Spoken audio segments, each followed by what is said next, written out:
नमस्कार दोस्तों, स्वागत है आप सभी का आपके अपने चैनल वेद दर्शनम पर। और आज की इस क्लास में हम पढ़ने वाले हैं सूकनासोपदेश से संबंधित 25 प्रश्न। चलिए शुरू करते हैं। पहला प्रश्न, सूकनासोपदेशः कस्य ग्रन्थस्य महत्वपूर्णः अंशः वर्तते? दशकुमार चरितस्य, हर्षचरितस्य, कादम्बर्या वा सदत्तया?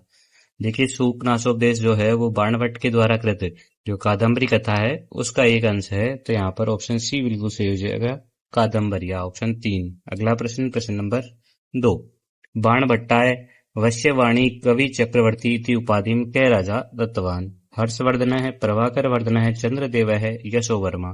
देखिए, बाणभट्ट जो है वो राजा हर्षवर्धन के सभा पंडित थे और उनकी ये जो वर्णन शक्ति थी, वश्यवाणी कवि चक्रवर्ती, ये जो उपाधि है वो उनकी वर्णन शक्ति से प्रसन्न होकर के जो राजा हर्ष थे, हर्षवर्धन, उन्होंने दी थी। तो ऑप्शन 1 यहाँ बिल्कुल सही हो जाएगा। अगला प्रश्न, प्रश्न नंबर 3, कादम्बर्या उत्तरार्ध भागस्य प्रणेता कै अस्ति? कादम्बरी के उत्तरार्ध भाग के प्रणेता कौन है? बाणभट्ट, भूषण भट्ट, मयूर भट्ट, सुबंधु। देखिए, कादम्बरी जो है 2 खंडों में विभाजित है, पूर्वार्ध और उत्तरार्ध। और जो बाणभट्ट की मृत्यु हो गई थी तो उसके बाद में उनके जो पुत्र थे भूषण भट्ट, जिन्हें पुलिंद या फिर पुलिंद भट्ट भी कहा जाता है, उन्होंने इस कथा के उत्तरार्ध की रचना की थी। तो यहाँ ऑप्शन 2 जो है भूषण भट्ट, ये बिल्कुल सही हो जाएगा। अगला प्रश्न, प्रश्न नंबर 4, तारापीडस्य राजधानी का आसीत? विदिशा, उज्जयिनी, कन्याकुब्जम, मगधम?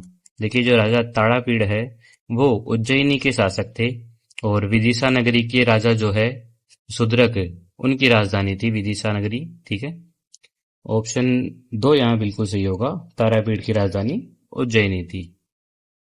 अगला प्रश्न, प्रश्न नंबर 5, वेत्रवत्या नद्या तीरे का नगरी स्थिता अस्ति? उज्जयिनी, विदिशा, अवंती, मथुरा?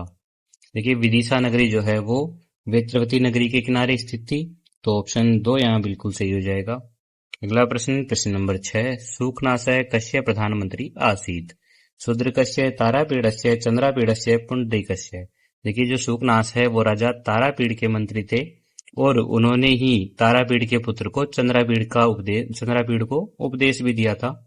तो ऑप्शन 2 यहाँ बिल्कुल सही हो जाएगा, तारापीडस्य। अगला प्रश्न, प्रश्न नंबर 7, नायक कल क्षणानुसारम चंद्रपीड़ कीदृशः नायक अस्ति? तो नायक के लक्षण के अनुसार जो चंद्रपीड़ है वो किस प्रकार के नायक हैं? धीरोदत्त, धीरोदात्त, धीर ललित या धीर प्रशांत? देखिए, चंद्रपीड़ क्षत्रिय, गंभीर और आत्म प्रशंसा न करने वाले हैं। तो ये धीरोदात्त नायक की श्रेणी में आते हैं। ऑप्शन 2 यहाँ बिल्कुल सही हो जाएगा। अगला प्रश्न, प्रश्न नंबर 8, पत्र लेखा पूर्व जन्मनी का आसीत? लक्ष्मी, रोहिणी, चांडाल कन्या, मनोरमा? देखिए, जो चंद्रापीड़ की सेविका थी पत्रलेखा, वो पूर्व जन्म में रोहिणी थी। तो ऑप्शन 2 यहाँ बिल्कुल सही हो जाएगा। अगला प्रश्न, प्रश्न नंबर 9, इंद्रायुध कै आसीत? चंद्रपीडस्य मंत्री, तारापीडस्य सेनापति, चंद्रापीडस्य अश्वः, पुंडरीकस्य पिता? देखिए, इंद्रायुध जो है वो चंद्रापीड़ का घोड़ा था जो पूर्व जन्म में पुंडरीक के मित्र, पुंडरीक जो थे उनका मित्र कपिंजल था। तो ऑप्शन 3 यहाँ बिल्कुल सही हो जाएगा, चंद्रापीडस्य अश्वः। अगला प्रश्न, तात चंद्रापीड विदित वेदितव्यस्य ते न अल्पम अप्युपदेष्टव्यमस्ति? अत्र तात शब्द है केन प्रयुक्त? यहाँ पर जो तात शब्द है वो किसके लिए प्रयुक्त किया गया है, किसके द्वारा किया गया है? देखिए, तारापीडेन, सूकनासेन, बाणभट्टेन, वेशंपायन? देखिए, ये सूकनासोपदेश का प्रारंभिक वाक्य है जहां पर मंत्री सूकनास ने चंद्रापीड़ को तात कह करके संबोधित किया है। तो यहाँ पर सूकनास के लिए प्रयुक्त हुआ है। तो ऑप्शन 2 बिल्कुल सही हो जाएगा यहाँ। अगला प्रश्न, प्रश्न नंबर 11 है, अनर्थ परंपरा इत्यस्य चतुष्टे तस्य गणना न भवति? गर्भेश्वरत्वम, अभिनय, वयोवत्वम, अप्रतिमरत्व, रूपत्वम, पांडित्यम? देखिए, अनर्थ परंपरा अर्थात अनर्थों की श्रृंखला, इसमें 4 तत्व आते हैं। गंभीरत्वम अर्थात जन्म से ऐश्वर्य, अभिनय यौवन तत्वम अर्थात नई युवावस्था, अप्रतिम रूप तत्वम अर्थात अनुपम सौंदर्य, और अमानुष शक्ति तत्वम अर्थात देवीय शक्ति। तो यहाँ पर जो है चतुष्टय गणना का न भवति, इनमें से जो गणना है वो पांडित्य की नहीं होती इसमें, बाकी तीनों तो आते हैं। ऑप्शन 4 यहाँ गलत हो जाएगा। अगला प्रश्न, प्रश्न नंबर 12 है, अति गहनम तवो यौवन प्रभवम एतद् अंधकारम केन न वेद्यते? सूर्येण, रत्नालोकै, मणिनां प्रभापि एते सर्वे?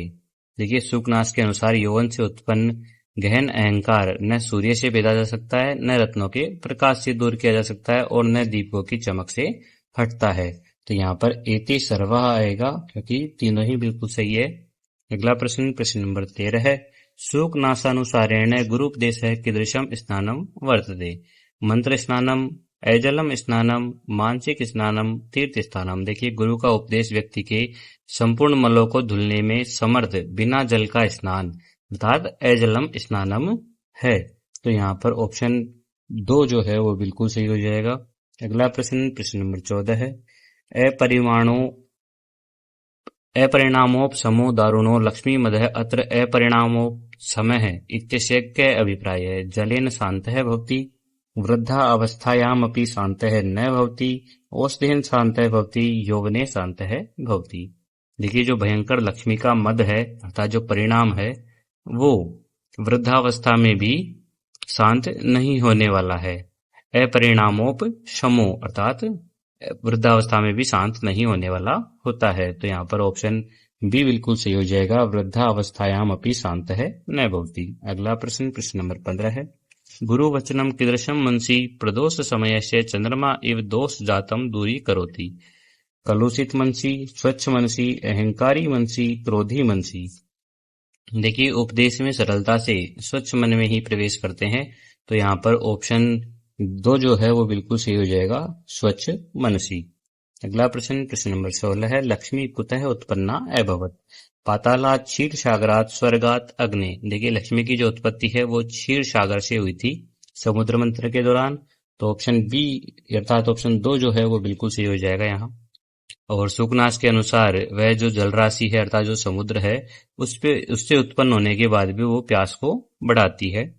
अगला प्रश्न नंबर 17 है। सुकनासोपदेशानुसारम लक्ष्मी कालकूटात् किम गृहीतवती। निष्ठुर्यम, चंचलताम, मोह शक्तिम या रागम। देखिए समुद्र मंथन के समय लक्ष्मी ने कालकूट और जो विष है उससे मोहन शक्ति ग्रहण की अर्थात मोहने की जो शक्ति है वो ग्रहण की थी। तो ऑप्शन 3 जो है वो बिल्कुल सही हो जाएगा, मोहन शक्ति। ये याद रखिएगा क्योंकि आरपीएससी से बार बार पूछता है। अगला प्रश्न नंबर 18 है। लक्ष्मी स्वरूप वर्णन संदर्भे अनुचितम कथनम चिनोता है। कौस्तुभ भ्रमणे निष्ठुर्यम, उच्चे श्रवस चंचलताम, इंदुकलतातः एकांत वक्रताम, परिजात पल्लवेभ्य मोहन शक्तिम। देखिए लक्ष्मी ने परिजात के पल्लवों से राग अर्थात आसक्ति का ग्रहण किया है, न कि मोहन शक्ति का। तो ऑप्शन 4 जो है वो यहाँ गलत होगा। मोहन शक्ति का जो ग्रहण है वो विष से किया था। अगला प्रश्न नंबर 19।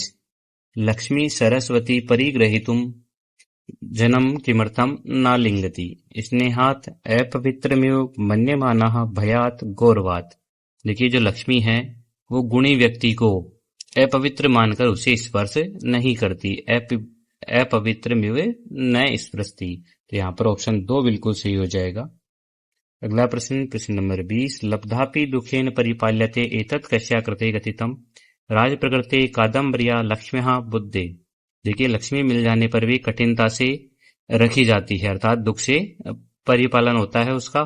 तो यहाँ पर ऑप्शन सी बिल्कुल सही हो जाएगा, लक्ष्म्यः। अगला प्रश्न नंबर 21। राज्य अभिषेक समय मंगल कलश जलई किम प्रक्षालते। पातकम, दक्षिण्यम, शरीरम, अज्ञानम। देखिए राज्य अभिषेक के समय राजाओं की जो उदारता है उसको मंगल कलशों के द्वारा धो दी जाती है, उदारता अर्थात दाक्षिण्यम। ऑप्शन 2 यहाँ बिल्कुल सही हो जाएगा। अगला प्रश्न नंबर 22। ग्रहेरिव गृह्यन्ते भूतेरिव अभिभूयन्ते इत्यत्र केषां स्थितः वर्णिता। मंत्रीणाम, राज्ञाम, सैनिकानाम, गुरुणाम। देखिए यहाँ पर जो राजाओं की स्थिति है उसका वर्णन किया है कि मानो ग्रहों से वे पकड़ लिए जाते हैं और भूतों से अभिभूत कर लिए जाते हैं। तो यहाँ पर ऑप्शन 2 जो है वो बिल्कुल सही हो जाएगा, राज्ञाम। अगला प्रश्न नंबर 23। अभिषेक समय उष्णीस पट्टबंधनेन किम छाद्यते। सिरः, मुखम, जरागमन स्मरणम, नेत्रद्वयम। देखिए जो उष्णीस पट्ट है अर्थात जो पगड़ी है उसके बांधने से जो राजाओं की वृद्धावस्था है उसके आगमन की स्मृति ढक दी जाती है। तो ऑप्शन 3 यहाँ बिल्कुल सही हो जाएगा, जरा आगमन स्मरणम। अगला प्रश्न, प्रश्न नंबर 24, प्रतिशब्दक इव राजवचनम अनुगच्छति जनो भयात अति प्रतिशब्दः इत्यस्य क्या अर्थ है? गाली, प्रतिध्वनि, विरोध है, उपदेश है। देखिए भय वसात जो प्रतिध्वनि है उसके समान लोग राजा की आज्ञा का अनुसरण ही किया करते हैं, तो यहाँ पर प्रतिध्वनि बिल्कुल सही होगा, ऑप्शन 2। अगला प्रश्न, प्रश्न नंबर 25, सूकनासोपदेशा अनंतरम प्रसन्न हृदय चंद्रापीडः कुत्र जगाम? उज्जयिनीम, तपोवनम, स्वभवनम, वन विहारम। देखिए सूकनास के उपदेश के पश्चात प्रसन्न हृदय वाला जो चंद्रावीर है वो अपने भवन में गया था, तो ऑप्शन 3 यहाँ बिल्कुल सही हो जाएगा, स्वभवनम। इस तरह हमारे 25 प्रश्न कंप्लीट हो चुके हैं। वीडियो कैसी लगी कमेंट करके जरूर बताइएगा। चैनल को लाइक शेयर सब्सक्राइब जरूर कीजिएगा। मिलते हैं अगली क्लास में, तब तक के लिए धन्यवाद। जय तु संस्कृतम, जय तु भारतम।